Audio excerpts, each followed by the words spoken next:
Everybody, and welcome to another Back to the Future episode of Phil and the Mic. I, as always, am your host, Darrin Michael, and with me, the man who is back from the press conference where he announced that Joe Flacco will be the starting quarterback for the Jets this week, Mr. Phil Calise. Mr. Calise, man, the man with the beard. How are you, my friend? I'm well.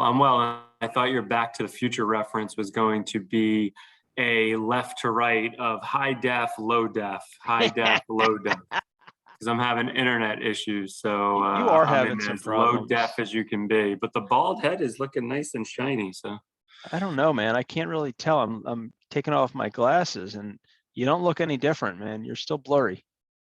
I mean, as handsome as ever. Don't get me wrong, but blurry. Appreciate it. What's going on? And I got two funny stories for you, and they both happened today.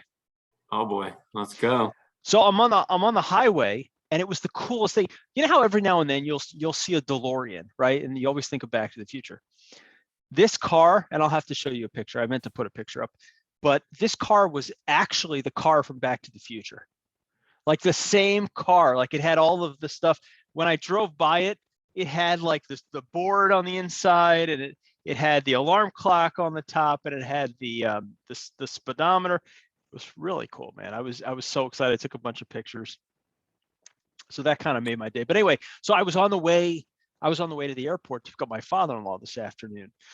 And, I was trying to decide when I should leave work. So I went in and I punched in the address on my Google Maps, and it said that it was an hour and 45 minutes away. And the airport's like 39 miles away from my work. So I'm like, all right, I got to get out of here because I might hit a ton of traffic. So I start going and I'm like 25 minutes into it. There's like an hour and 20 minutes left, and I'm just going on back roads. And I'm like, when the hell is this thing ever going to spit me out onto the main road, onto the highway, so that I can actually get there? Is it backed up that far on the highway? Because it takes you all the side roads. And I'm like, something doesn't make sense here. So I went on and I hit the settings button, and it was set for avoid highways. And so all of a sudden I took that off, and I was 20 minutes from the airport. I'm like, could I be any bigger of an idiot? But at least you at some point acknowledged and took a look and double checked it. So hey, I feel like I don't do many really stupid things, but that seems like that would count as something that's really stupid, even though it was unintentional. If we got your wife on and had when's the last time Darrin did a stupid thing, it may be a little more recent than you would think. I don't think she would ever say that I've done a stupid thing, because my wife knows that I am the man in this house. For years I would always say it to my girls. I'd be like, hey, girls, who's the man in this house? And they'd be like, oh, you, Daddy. And now they're like, Dad, you're the only man in the house, so of course you're the man. They're like, yeah, stupid. They're like, that's the stupidest thing you've said today. I know, but I had him going there for a while. So anything new with you, my man, besides just working on that beautiful beard? Yeah, no shave November. Just let the beard grow. No, you're, oh my God, you kidding me? A month, that thing, you're not going to be able to breathe. That thing's going to be covering your whole face. So it's already been going since mid-October. So I'm a month in. Give it another couple of weeks. I'm in the itchy stage where it's just aggravating. But you trim it though. I want to see it growing so that it's like the Wilford Brimley where it's covering your mouth. That's what I want to see. So I do trim. I trim this. I trim this. Yeah. I don't trim this. This is whatever it grows to. Okay. Look at all the gray here. Look at all this gray.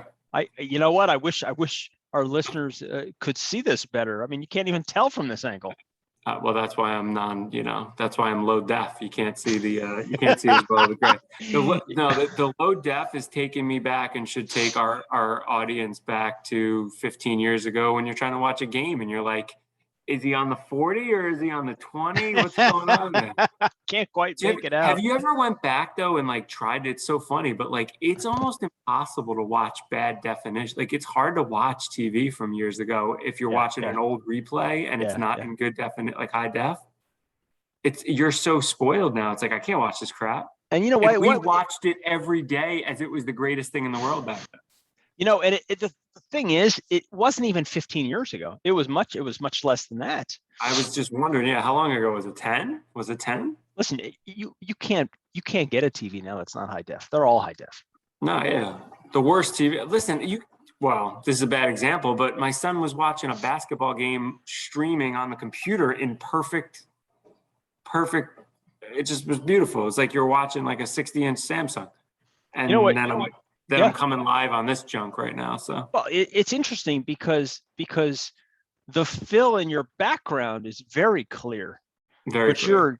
you're a blurry mess. Am I that blurry? It's bad. It's bad. Yeah. You look. I mean, I didn't want to say you look really stupid, but I think you look. I mean, you look more stupid than usual. How's that? I look stupidest. I got it.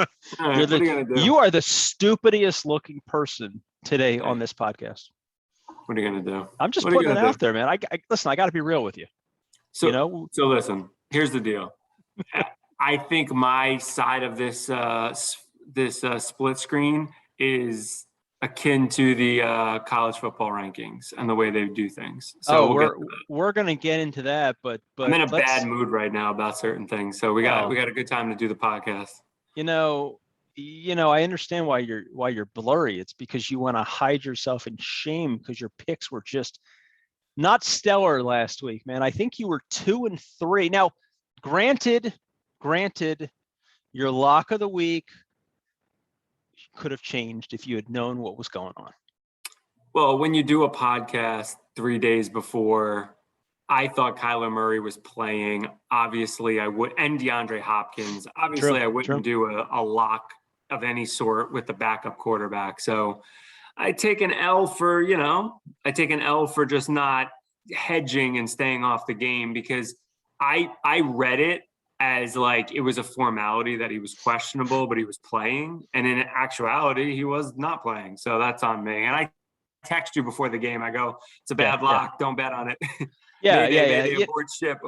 Yeah. And the funny thing is that as soon as you learned that those two guys were going to be out, all of a sudden the lock went to the other direction. It literally did. Right. Exactly. And okay. But so 2-3, but listen, you're still 21-15-1. And even though you were 0-1, 0 for 1 on the lock, you're still 8-3 in the season. So let's keep our fingers crossed that you can duplicate your success of the past. And we'll just say that last week was just your normal, anomaly, kind of like the Steelers tying with the Lions. That kind of thing just shouldn't happen. That was ugly. Yeah. So let's get into our 5 questions for the NFL Week 10. Are you ready? Let's do it. All right. Number 1, I got to go back to them just because they suck so bad, and that is the Jets. All right. Let's just talk about a few things that have happened to them recently. 175 points given up in the last 4 games. First team to allow 45 points in 3 of 4 games since 1966. They've allowed 1,890 yards in the last 4 games, which is the worst in team history. My favorite was Mike White's quote coming into this week. I should have been the number 1 pick. And then he goes out and throws 4 picks in the game. So it looks like the Mike White experiment is over for good. And now they are going to the great immobile quarterback, Joe Flacco. Tell me what's going on. What is Joe Flacco going to do for this? This team is obviously horrendous offensively and defensively. Is Joe Flacco going to make any kind of impact on this team this week against the Dolphins? I mean, the thing for me is it's bigger than that. Like, what is the point of playing Flacco? Like, I don't see a point. Like, he's fine. He's the backup quarterback for whoever is the starting quarterback. Yeah. It's puzzling because the Jets defense is just an utter sham. It's embarrassing. It is beat up with injury. It lacked depth to begin with. So they can't absorb the injuries they've had. That's right. And the big free agent signing never played for them. And so whatever, they were scrappy early on in the year when Zach Wilson was giving games away. And now they've fallen apart in for a combination of reasons. And I'm sure a lot of it's just they're playing a bunch of rookies who are now hitting the wall. They're not doing as well, whatever. But from an offensive perspective, And as a Jet fan, okay, Zach Wilson's not ready to play yet. They're saying the knee is still not 100%. They don't want to put him out there banged up. And I get that, right? That's Right. fine.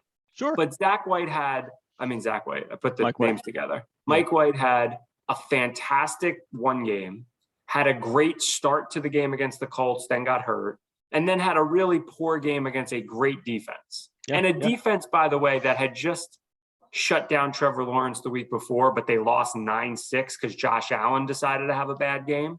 But this Buffalo defense is very good. Like Yeah. it was number they're one in a lot of stats in the league this year going in. They had just been embarrassed to the Jaguars. You knew they were going to come out. Oh yeah. Rip roaring and ready to go. And the Jets were the perfect team, obviously, to feast on. So I don't really want to kill Mike White for not looking great in that game. I felt like with Zach Wilson not being healthy, it was the perfect chance to give him one more week to play, Mike White.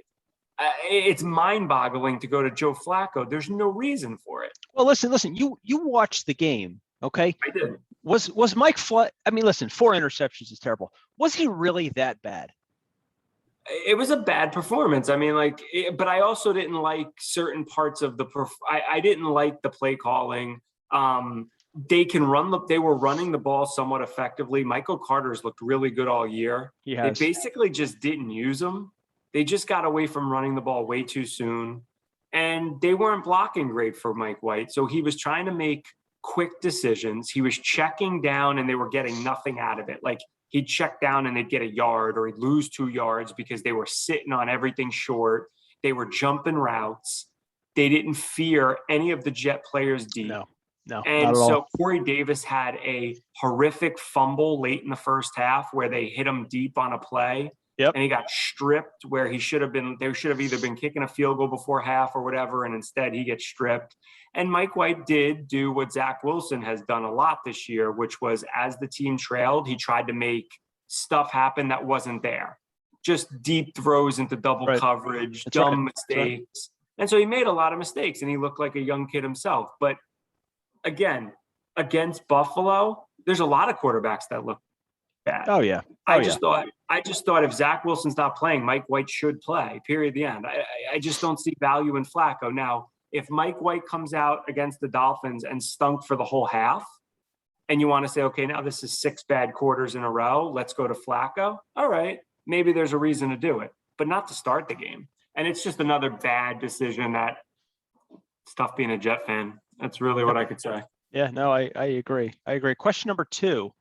Cam Newton comes back from the dead after he's exiled, chased out of Carolina, and then he's chased out of New England. Nobody even signed him, but the Panthers, I guess they're not happy with Darnold. They're not happy with their power forward who's been playing quarterback. So they sign him, and what does he do? He comes into the game on the goal line, and he runs for a touchdown. Then they bring him in on another play, and what does he do? He throws for a touchdown. So his first 2 plays, he runs for a touchdown, he passes for a touchdown. You know, obviously it's 2 plays, but what are they getting from him? I mean, obviously they let him go, and now they're bringing him back. What do you think what should Carolina fans expect to see and get out of Cam Newton? Yeah, I mean, listen, when I first saw the announcement, it felt odd. But he is a Panther, right? That's where he made his bones. That was the team that drafted him. I mean, he's going back home, so to speak. I don't know what they're really getting from him. I mean, PJ Walker, the power forward, played actually a good game. The defense dominated the Cardinals without Murray and Hopkins and all those guys. And Newton got some fluffy touchdowns, right? Like a 2-yard run. Yeah, of course. And, they got him in on the goal line and he threw one. But don't get me wrong, he had just been signed. So pretty amazing. He's even active and ready to go. He's obviously in phenomenal shape and he was ready to come out of camp after being cut by the Pats. He was ready to, he stayed in good shape, I should say. So kudos to him for that. I don't know what they're getting, but he's going to be at an all-time high motivation-wise. Yeah. Oh, absolutely. And they're still in the thick of a playoff race. The Panthers. Yeah, surprisingly enough. They can use him in a bunch of different ways and eventually hand him the job because I'm sure once in a week or 2 he'll take over. If not, maybe this week, next week. So he'll give him whatever he's got. This is the franchise he loves. So we'll see. Oh, it's interesting. It's interesting to see what happens. Question number 3. The Lions and Steelers played to a tie, which prompted star rookie running back for the Steelers, Najee Harris, to say, I didn't even know you could tie in the NFL. So my question is, should there be ties in the NFL? I hate it. I hate ties in the NFL. I mean, but they I'm not play one shocked. overtime and that's it. I'm not shocked that a player from Alabama doesn't know things. I'm not shocked by that. No, I don't like the idea of ties. And I hate, by the way, I hate the college tiebreaker overtime format. Right? And I hate it even more now that they went to this 2-point conversion barrage. Yeah. I don't like that either. So I don't know if I have like a perfect way they should do the overtime. But I don't like ties in the NFL. I'm not a fan. These guys are kicking each other's butt for 60 minutes. You go to overtime and you still end up with a tie. Like, I think probably the best way to do it would be to do the 10-minute overtime the way they do it currently, and then just add like the hockey element at the end where you then go to 2-point conversions if it's still tied. So you try to end it in the most legitimate way. But you understand you don't want the game to go forever, especially in a contact sport like football. So after 10 minutes of overtime, line up the teams, do 2-point conversions back and forth until somebody wins. And, it's like the shootout version of hockey. You got to do something. Somebody's got to win. Somebody should win. Nobody wants to see a tie. No. And the thing is, in college football, there aren't ties. Not anymore. There was for the longest time. Yeah. They don't have ties anymore. I just wish college football would do something like the 10 minutes of regular football before they go to that. It's just too gimmicky. It's too gimmicky. It is. It does seem real gimmicky. So question number 4, how good is Jonathan Taylor? And I'm going to give you a couple of his stats. He played 15 games last season, rushed for 1,069 yards and 12 touchdowns with a 5.0 yards per carry. This season in 10 games, he's got 937 with 10 touchdowns, 5.8 yards a carry. How good is this friggin' guy? And is he the next great running back in the NFL? I mean, he is phenomenal. He's it's a good combination. He's in a perfect condition, perfect setting, really good offensive line. And a running focused offensive line, right? Like that's like that whole group that they brought in there. And he's phenomenal, but he was phenomenal. He was at Wisconsin, right? I mean, he was phenomenal there. Home run hitting back, super fast. I mean, you don't think he's not a household name yet, but at the end of this year, he will be in the top 5 of everyone's fantasy drafts. Oh, there's no doubt. He wasn't even this year yet, right? But now after this, it's over. Now he's right up there with the top names, and he should be.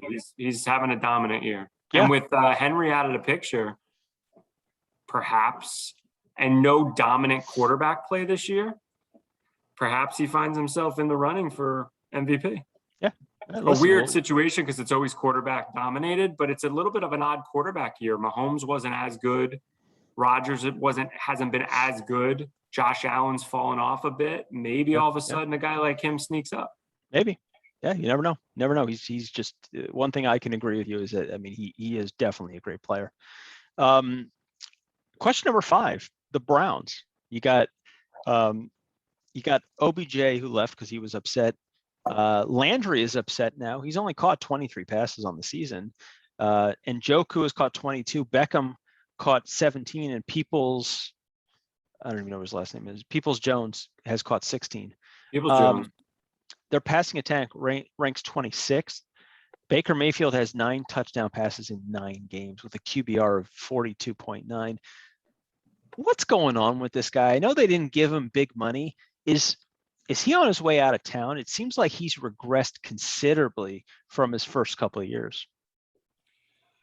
He's a bit of an enigma. He hasn't taken the steps. He does do great commercials, by the way. He hasn't taken every time I counted him out, though, like he then would bounce back and he'd produce some good games in a row. But he's hard to defend in that, when you look at a lot of young quarterbacks, they're usually highly drafted on bad teams, right? Like usually if you're drafted as high as he was, you're on a bad team with a lot of problems, i.e. Sam Darnold, i.e., Zach Wilson today, and a million other quarterbacks that the higher you get drafted, the more likely the team was garbage. He was not in that position. I mean, they traded for Beckham. They brought in Landry. He's had stud backs. I mean, he's had a lot of weapons his entire time there. Now he's had a lot of coaching changes and he hasn't had the best franchise to be drafted into, but in terms of on the field players, he's been put in a pretty good spot. And he's had some moments, but he's been inconsistent. So I think Cleveland would be making a mistake starting over just because it's so hard to get quarterbacks. Like he's shown me enough to go another couple years with him, but I could see if they're skeptical. He's given you a lot of reason to be skeptical. But you know what? This team had some pretty big expectations coming into the season. And at the moment, they're really not living up to those expectations. I mean, they just got slaughtered by the New England Patriots. I mean, what was the final score in that one? 45-7? I mean, what's with the Patriots, and we'll have to talk about that on another day. And I think that's a question for the future. But I think we need to talk about Mac Jones and how he ended up being the best rookie quarterback this season. But definitely something that we can talk about later. Let's move on and let's give out your game bald head. And our three guys are going to be quarterback, a little bit of a resurgence this week, finally playing like the guy that he should be. Pat Mahomes, 35 for 50, 406 yards, 5 touchdowns, 0 interceptions, in a 41-14 win over Las Vegas. Running back, Ramondre Stevenson. He came in for New England, 20 for 100 yards and 2 touchdowns in a 45-7 win over Cleveland. And wide receiver Stephon Diggs, 8 receptions, 162 yards, 1 touchdown in Buffalo's very, very close victory, 45-17 over your Jets. Yeah, I mean, I throw Diggs out. He was doing it against amateurs, so can't count that. It's a no-brainer. It's Mr. Mahomes, who played like the Mahomes of his entire career. Yeah, he did. So it's been kind of hiding in the basement this year, and the old Patrick Mahomes came roaring back the other day. Yeah, so big time.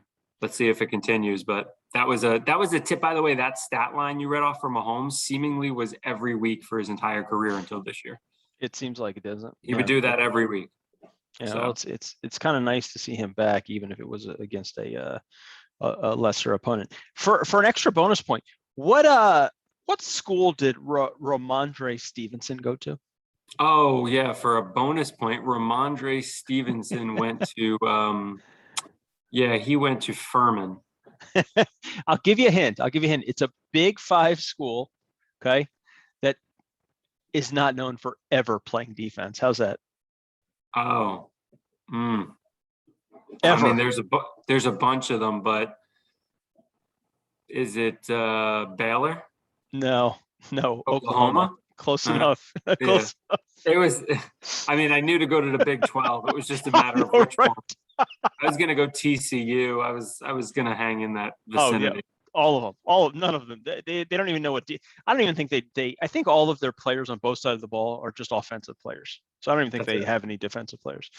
That's it. If they show any promise, they pull them off defense, put them on offense. That's right. That's exactly right. So here it is. Oh man, the chance for you to redeem yourself. Okay. Yep. You stunk it up big time. And it was like a rotten egg. That's all I smelled was crap. Are you going to do it, man? Are you going to be able to come back and truly show us what you're made of? I had one of our listeners call me up and say, I'm going to kind of paraphrase it, but it was that not nice person just cost me 6 months of mortgage payments. I don't know how I'm going to tell my wife. Okay. So bleepity bleep, that bleepity bleep. I'm just saying it might have been bald headed. I don't want to get into it because we're not about name calling here. We're all about respect. So fill up your bank account. It's time for a little redemption, my friend. What do you got going on? Come on. So what I'm going to do is I'm going to get off the 5 games because the 5 games haven't been as good to me. So I'm going to drop it to 4 games. Oh, thank God. Yes. I mean, that's great. Great. We're going to go down to 4 games this week. And we're going to start.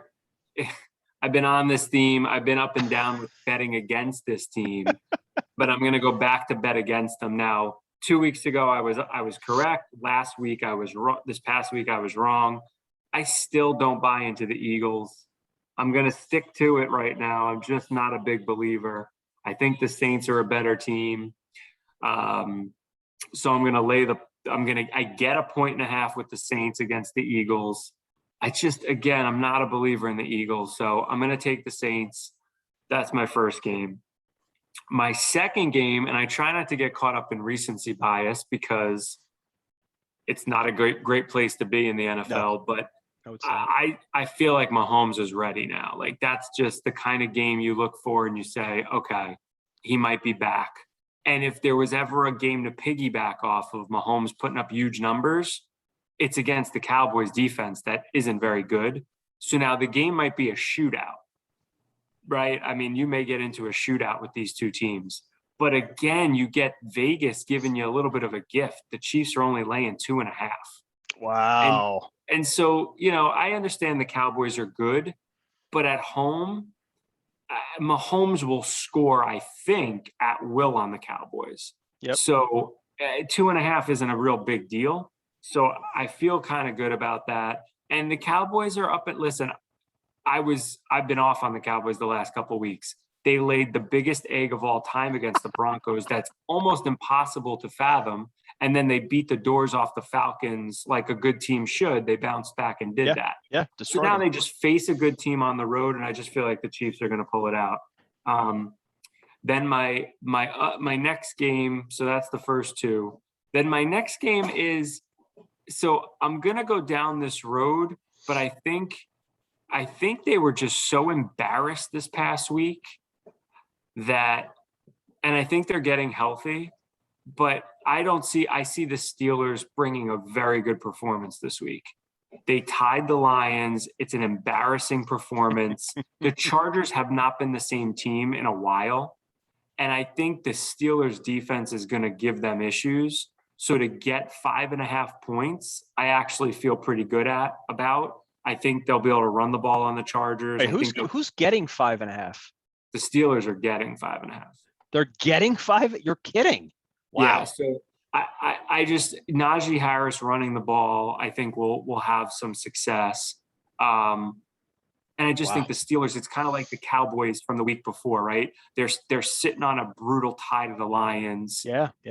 Festering on this. It's a good organization. Tomlin's a good coach. I just feel like that's a game they go. It's a primetime Sunday night game against the Chargers.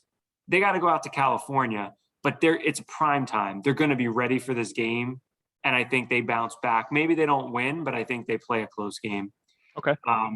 And then my lock. So I've been very good on this team I'm going to talk about, like absurdly good. What I've tried to do with these picks is not so much worry about the games as much as like if I've had a good feel for a team, stick with that team. It could be betting against them or betting for them, but I've just had a really good feel. And the team I've had a really good feel for all season long is the Giants. I've been like locked on them when I think they're going to play a good game, when I think they're not, what have you. So here's an interesting situation. The only wrinkle to this is I didn't think the Bucs were going to lose to Washington. I mean, and they didn't just lose. Brady was bad. The team was bad. So I'm a little bit nervous about picking against the Bucs because they had such a bad game. But here's the angle on this game. The Giants can score. Yep. They just can. They have a very good offense. Barkley's finally back this week. Most of the receivers are back. They're going to put up points. They're getting 11 on Monday night. Historically, the Giants have always had Brady's number, like forever, since the beginning of time, since Brady was not even Tom Brady. I feel like the Giants were beating him when he was at Michigan. Like he's had an issue when he sees the blue of the Giants, right? So now he's off of a terrible game. I don't know what the deal is with the Bucs. They've not hit on all cylinders this year. They've been okay. They've had moments, but they really haven't been great. No, And they the haven't been. Giants are coming off a bye week. They're do or die to get their season back on track. And so 11 points feels like it's just way too damn much to me. Like way too much. Is this game in Tampa Bay? It's in Tampa, or else, Okay. yeah, it wouldn't be 11. But 11 just feels like a lot for a team that should be able to score some points. And I do think the Giants will score points. And, I had to remind myself that with 7 teams making the playoffs in each conference and a 17th game, you're not out of it. Mm-hmm. Like, if you're Jet bad, you're out of it. If you're Lion bad, you're out of it. So there's a pocket full, a small group of teams, but everybody else is still in it. So the Giants know they got to win a couple games now, and I think this is a spot where I don't know if they can pull it off, but I think they keep it way under the 11.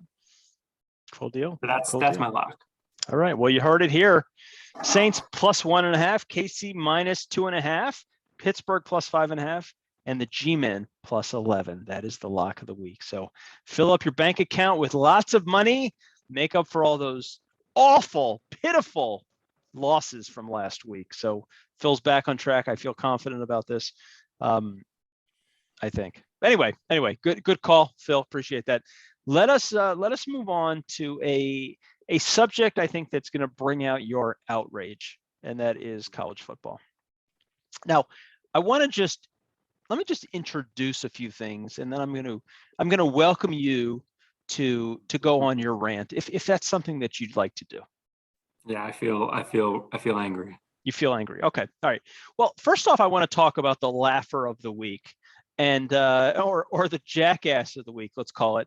And I'm going to have to say that goes out to Texas, who lost to Kansas. I didn't even think they had a football team. That's how bad they are. 57-56. This is how bad it was. Okay. Look, it ends an 8-game losing streak for Kansas. They actually had a 56-game in-conference road losing streak in the Big 12 going back to 2008. That's how embarrassing that loss was. Just absolutely pathetic. Absolutely pathetic. But congratulations to Kansas. Now it's not just the basketball team that can win games. Now you guys have shown that you're winners too. Granted, it's against a Texas team that is atrocious. I think they've lost 5 games in a row, so they are just garbage. And then we had number 13 Baylor surprising number 8 Oklahoma, who was undefeated at the time. And I believe this is going to put them out of the playoffs, but beat them very easily, 27-14. So I enjoyed that. Now, let's just talk about the rankings. And for the most part, I think the top 7 stayed the same. We've got number 1 is Georgia, number 2 is Alabama, number 3 is Oregon, number 4 is Ohio State, number 5 is Cincinnati, number 6 is Michigan, number 7 is Michigan State, and number 8 is Notre Dame. And there is a fascinating matchup this week, and that is number 4 Ohio State versus number 7 Michigan State. So this game will definitely knock one of them out of the playoffs. So we'll have to see what happens. And the last thing that I wanted to talk about was I read somewhere that there's actually a 70% chance, and this is obviously going to really piss you off. There's a 70% chance that Alabama gets into the 14 playoff with 2 losses if they win the rest of their games and they lose the SEC championship game, but they keep it close. All right, which is crazy. Which is pretty ridiculous because there's going to be plenty of 1-loss teams, and you're going to put a 2-loss Alabama team. So I'm setting you off for the rant. I want to hear it because I know, at least as a Notre Dame fan, I know that you're upset about it. But this Bama thing is going to piss you off too. So take it. No, so I think the rant is it's more about the way they come to do things. So it's like, if you look at how they build the bottom of the top 25 and they work their way up, they put teams in spots to justify wins of the teams they want to be in the top 3 or 4. So for instance, if you keep a bunch of 3 and 4 loss SEC teams in the poll, then you justify Alabama being number 2. And it like makes it so that every week you could say like, oh, they beat another top 25 team. But like, why are some of these teams top 25 teams? They don't have any real wins on their resume. It's frustrating with how they do certain things. I have no beef as a Notre Dame fan. Notre Dame lost this year. If they make the playoff, it'll be because chaos ensued. And so I don't really have a beef about Notre Dame at all from a Notre Dame perspective. My beef is just, every year, Ohio State is too highly ranked and they do it again, right? Like Ohio State has done very little this year and they've been sitting in the top 4 before they played their tough games. Yeah. The fact that you would say Alabama could lose a second game, not win their conference and be left in the top 4. So that basically states there's no way Alabama's ever missing the playoff, because that's what they're saying. They're saying even on a down year, and by the way, Alabama's not looked like Alabama this year. Besides the fact that they lost to now a 3-loss A&M team, they haven't looked overly impressive. They survived down in the swamp on a Gators team that's god awful. That gave up 50 points to Stanford and Sons. Is it Samford and Son? Sanford and Sons.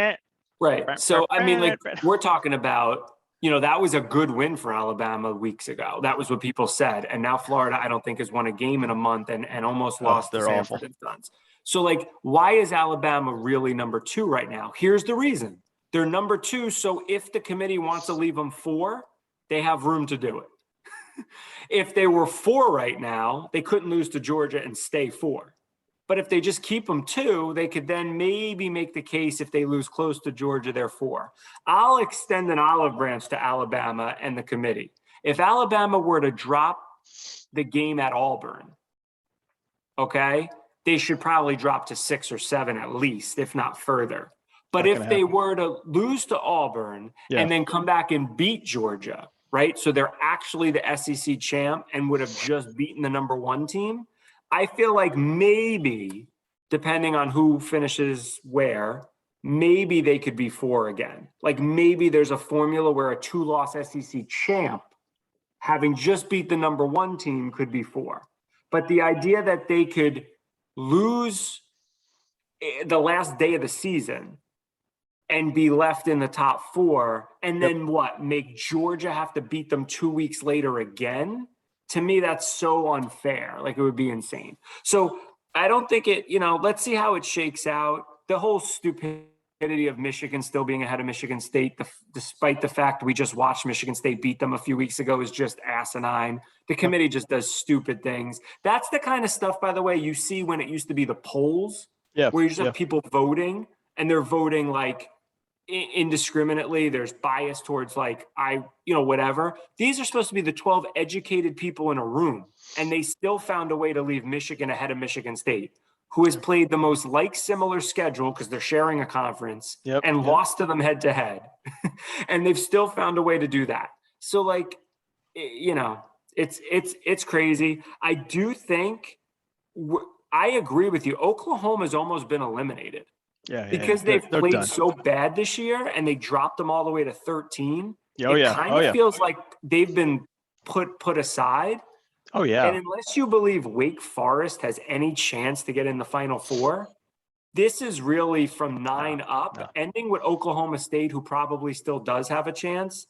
There's 9 teams for 4 spots, and the Big Ten does have to beat each other up. So if you're sitting at 8 like Notre Dame or 9 like Oklahoma State, some would say it looks really daunting, but a few of those teams have to lose a second game like in the next 2 weeks. So it's not so daunting. So if you are a Notre Dame fan, if you are an Oklahoma State fan, you don't need that much to happen. You basically need Cincinnati to lose a game, which they're quite capable of doing. And you need either Oregon or like Alabama to lose a second game. It's not crazy. It really isn't. No, it's not at all. The chaos that people need isn't so chaotic. For instance, you mentioned Ohio State, Michigan State's the big game of the week. Vegas would say it's not, but it is. It's 2 top 7 teams. Ohio State's 19 points favorite in that game. But do you want to know what is? But do you want to know what is? That's crazy, right? But do you want to know That's what is a big ridiculous. game of the week? What? Oregon, number 3 in the rankings, is in Utah to face number 23. Utah's favored in the game. Stop it. They're favored by 3 points. How someone's gonna have to explain that to me. Vegas knows more than you and I, right? We could agree to that. But yet Oregon is ranked 3rd. They're ranked 3rd. I mean, listen, it is what it is. Maybe Oregon's being underrated. Wow. That makes no sense, though. Maybe That's Utah's crazy. a tough place to play. I don't know. Everybody, listen, everybody's off the charts high on Ohio State right now. Because when Ohio State plays well, they bludgeon people. And that's a lot to do with they do have a bunch of 5-star recruits. Yeah. And when it's humming, they play like the Big Ten does not have the athleticism in the conference to match their recruiting. Because Ohio State is the closest thing outside of the South that recruits like the South. Right? Like Ohio State, you could stack their recruiting classes up against Bama, Georgia, LSU, any of those schools on any given year, they're right there. So when they face these lesser Big Ten schools, they're freaking so much better that you do see these 52-14, and they'll pile up the score. Ever since pre-Urban Meyer, they have no problem running scores up. Urban Meyer made it famous to beat teams by 50. They don't care. They just don't. They have no shame. They'll put 60 on you. They'll throw deep in a fourth quarter. They don't care. So they do that, which is how you get a spread of 19 points when you're seeing 2 top 7 teams face off. That's unbelievable. It's unbelievable. Well, listen, you know what? It seems like it always tends to work itself out. So let's see what happens. If Ohio State beats Michigan State and then beats Michigan, no, they're in, and they deserve to be. It is what it is. It is what it is. I mean, at least they can win a couple big games. Yeah, no, they finally have played a few. If they beat them back-to-back weeks, they're easily in the top 4, and they rightfully so. Again, this isn't a knock on that. They belong in. So it'll be interesting to see. Like I said, the big problem I see is if 13-0 Cincinnati gets left out. Yep. I would have a big problem with that this year. Because if there's ever a year to let a non-power 5 conference in, it's a year in which every champ has a loss already. Yeah. The only 2 teams that can go to the only 2 teams left undefeated are Georgia and Cincinnati. It would be absurd if Cincinnati goes 13-0 and gets left out. Wait, you're forgetting about University of Texas San Antonio. Oh yeah, Texas San Antonio. True, I forgot about them. That's right. What's their nickname over there? What's their acronym? UTAS. UTSA. TSA. Get on the flight early. That's right. Get through TSA a little early. That's right. You know how like you go to Army and you have to join the Army afterward. Same with Navy.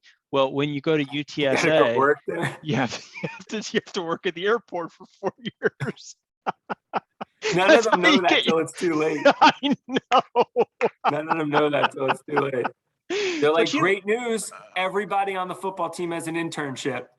You're all getting a job out of college. Congratulations. You're going to be loading the bags. You're going to be helping all the old ladies cross the street. I mean, Jesus. The funny thing is about the play, and you mentioned the playoff committee, 12 people. Do you think it's odd that 6 of them are UGA graduates, 5 are Alabama graduates, and 1 is a Michigan graduate? I mean, do you find that being odd at all? Is that true? No, I'm just messing with you.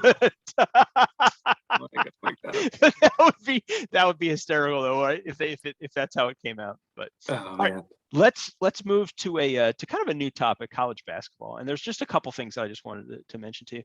And one of the things that you and I always have a problem with, and college basketball is notorious for this, it's the rankings. It's the early season rankings, and we both shake our head and say, why? Why are you doing this? You had Seton Hall that beat number 4 Michigan, an unranked Seton Hall beat number 4 Michigan 67-65. Then you've got BYU, who's unranked, and they came into Oregon. They destroyed number 12 Oregon 81-49. You had Marquette that beat number 10 Illinois 67-66. But you actually had a couple good games. You had the Zags, who they're number 1, and they beat number 5 Texas by 12 points, 86-74. And then you had number 2 UCLA that faced number 4 Villanova, and beat them 86-77. So Okay. these rankings have got to go. When do you think the right time is to actually start the rankings? It's not before the season. I mean, that's a load of crap. When's the right time during the season? How far into the season? There's nothing more annoying, just to me, but again, most fans don't even pay attention to it, so we're probably stupid for even looking, but there's nothing more annoying to me than when like you see a college basketball team 1 and 2 still ranked.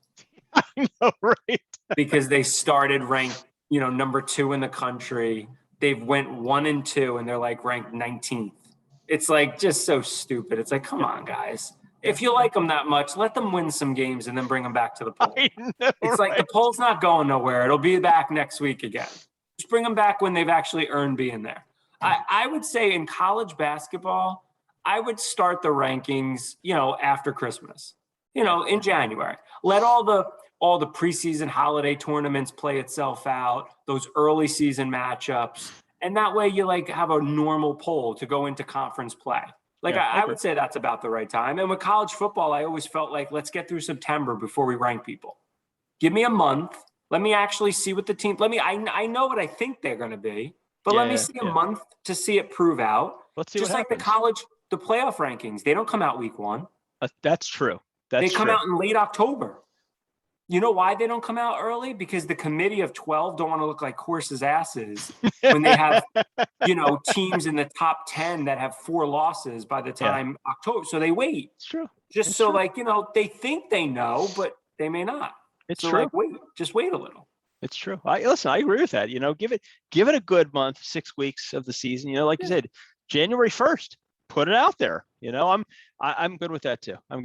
But it's not happening now. But maybe one of these days, when the committee starts listening to Phil and Mike, they'll better understand how they should be doing their jobs. But that's just me. Couple quick hits with baseball. Dude, whatever happened with Noah Syndergaard? Thor decided to take off for he put his hammer down and ended up in Anaheim. And he threw his hammer, and he threw it so far it just ended up in California. So as a Met fan, it pains me to see him go, but it pains me even more because it was almost considered in these circles like a lock. He was going to take the qualifying offer from the Mets. Like he's been out for 2 years off Tommy John, right? That's what I was wondering. He hasn't played. No, he came back the last week of this season and pitched 4 innings or something. So like just to come back and throw a few innings. Yeah. Or a couple innings, 2 innings, whatever it was. 18.4 million was the qualifying offer. He was supposed to take it so he could rehabilitate his career and then, hopefully have a good year and then sign a long-term deal.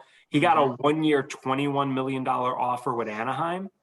Again, the whole thing, the story in New York now is originally it was like Syndergaard screwed the Mets, because they've had him all these years. He's a homegrown kid, basically. Yeah. But then the story that's coming out now is basically the Mets just didn't return his calls. They gave him the qualifying offer, expecting him to sign it, and then all these teams were like whining and dining him. Huh. I just don't know. Okay, this is a sidebar.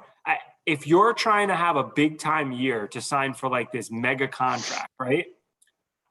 I don't particularly think the best place to go is to the American League in general. Yeah. Right? Where ERAs tend to be higher. And you have to figure out a new league. Now they have to figure you out, but I feel like as a pitcher, you don't want to have to figure out all those DH lineups. Yeah. And just typically it's a tougher league to pitch in. Yeah.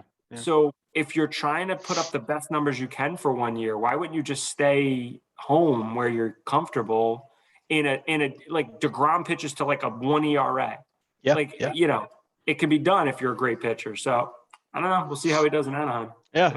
It'll be interesting. I mean, the nice thing about the Angels is that they suck. Oh, wait a second. That doesn't really help his case, but the Angels are not a good team.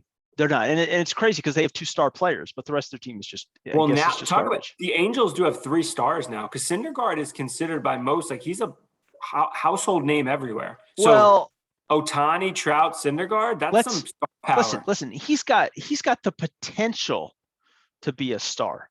but we gotta get him back on the mound and see what happens. Oh yeah, we'll see. He was really good for a while, and he he's been out for was. 2 years. He was, and then they're taking a $21 million gamble that he's going to be back to his old self. But anyway, now this next thing that I want to talk about with baseball is, I know it really makes you happy, because I know over the years how much you've complained about how much the Cleveland Indians name of the Indians bothers you.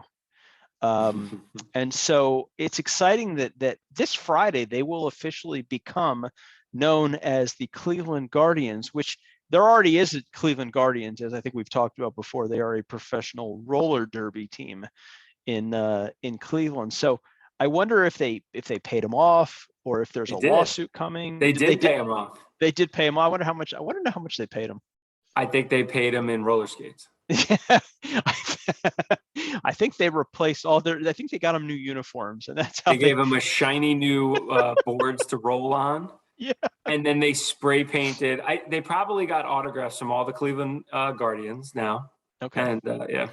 Okay. Yeah. So that I'm really excited about it. I think it's really going to help make them I don't want to say the laughing stock of baseball, but hopefully a good team. The over under on the amount of let's set the over under at 600. The amount of times people call them the Indians the first month of the season. 600. It's going to be more like 6 million. Nobody's going to want to call them the Guardians. That's the stupidest. That's a weird name to say. Yeah, it's the dumbest name, and there's a reason for it, but it's so stupid.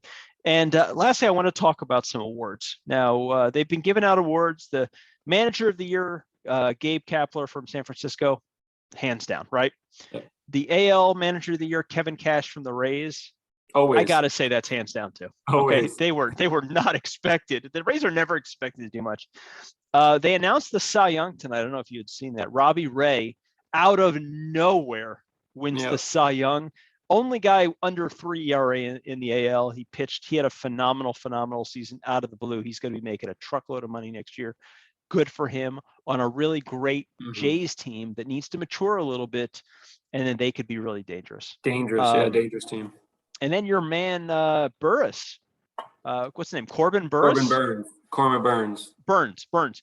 I mean, he won. I was not expecting. I thought it was going to be Scherzer, to be honest with you. I really thought it was going to be Scherzer. Yeah.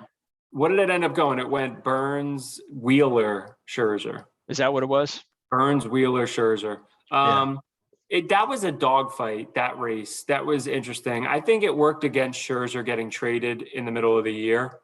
But he was lights out with the Dodgers. He was lights out with the Dodgers. Burns was really a horse. He was a workhorse all year. So was Wheeler for the Phillies. Yeah, he was. I mean, he was. I could understand that. It was fair. I mean, it was close, by the way. That race was. Look at the stat. That one Burns and Wheeler were tight. It was 10 or 15 total points separated. Wait, wasn't Wheeler? Didn't he used to be a Met? Oh yeah. I'm just saying. I'm just putting it out there. Okay, putting it out there. Okay. Wheeler, Syndergaard. Yeah, we got DeGrom still, if he's still got an arm left. I know. Yeah. Well, yeah. Well. So yeah, that was good. Now, even in the NL, I thought there were some. When you're talking about the Rookie of the Year, there were some good players, and I was okay with the NL that Jonathan India won it from Cincinnati. I got to tell you, though, something. I'm going to go on a little bit of a rant here myself. The AL Rookie of the Year, how do you pronounce his name? Who is it? Arozarena. Okay. He was the favorite all season long. Okay. Yeah, because he played last year, right? Right. He had an incredible postseason run last year. I personally think that they gave it to him, including his postseason run last year. And I didn't really enjoy that. Okay. They gave out the Players Awards, and in the Players Awards, the Rookie of the Year was Ryan Mountcastle from the Orioles, and who had 33 home runs, 89 RBIs. He had a nice year. Definitely a nice year. I think he led rookies in both those categories, I believe. And Arozarena had 20 home runs, 69 RBIs. He did steal 20 bases, but he also led the league in times caught stealing at 10. So to me, and he was kind of the runaway guy. And Mountcastle didn't even finish in the top 5 in the voting. And I have a real problem with that. Yet number 2 was Juan De Franco, who only played 70 games in the season. And to me, you don't give the award to somebody because they're a top prospect. This guy's a top prospect, and he's a great player. Don't get me wrong. He played half a season. There's nothing that he did in half a season that would negate somebody like Mountcastle's 33 home runs and 89 RBIs. So I have a real problem with that, because Arozarena was anointed the king of the rookies back last postseason. So I have a real problem with that whole thing. And I just wanted to voice my concern and my appreciation that there was actually one Oriole player that actually did something this year. So thank you, Ryan Mountcastle. Before you started and you said you had a beef and you're going to go on a rant, I knew it had to be Oriole related. I didn't know the angle, because I didn't even know Mountcastle was a rookie, to be honest. I know the name and I know he has a good year. I didn't realize he was a rookie. I haven't been locked into the race, but based on what you're saying, Arozarena shouldn't have got it. He got it because he was the household name off the monster postseason. That's exactly I would even argue like they should do something where if you played a certain amount of games, like more than 40 the year before, you shouldn't even be able to qualify for Rookie of the Year. Like, I don't know, pick a number, but it's at bats. I think it's like 150 at bats. And I think Arozarena was like 7 at bats short. So he's considered being a rookie. Yeah, it's like when Ichiro won the Rookie of the Year despite having like 7 350 batting averages in Japan, and then like he played 10 years in Japan already. I think he already had 2,000 hits. I know. So yeah, that was pretty crappy. Now, when I look up dysfunctional in the dictionary, all that it said, I'm like, what's the definition of this? And all it said was 4 letters, METS. I think you misread one of those letters, and it was JETS. I think you're just between you and I, we are huge gluttons for punishment. But seriously, the Mets, did you guys really just sign your 4th GM in the last year? Wow, I mean, is that humanly possible? I mean, is it our fault that one of them sends sex pictures to people, and then the other one drives drunk from his boss's party?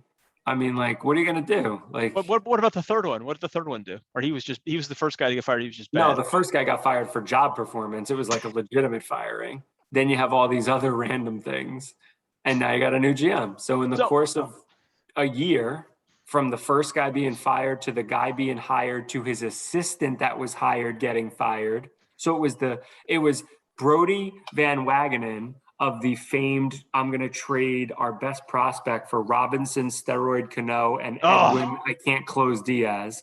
So he makes that trade, that beauty he leaves us with. He gets canned because the owners go, right? So the owners actually change hands. So the owner cleans him out, hires a highly thought of GM, this guy, I can't remember his name now, hires the GM away from, I think, Arizona, who then these pictures come out about him. And all these things with this woman, so they got to let him go. Then were they good? Were they good pictures though? I didn't see anything.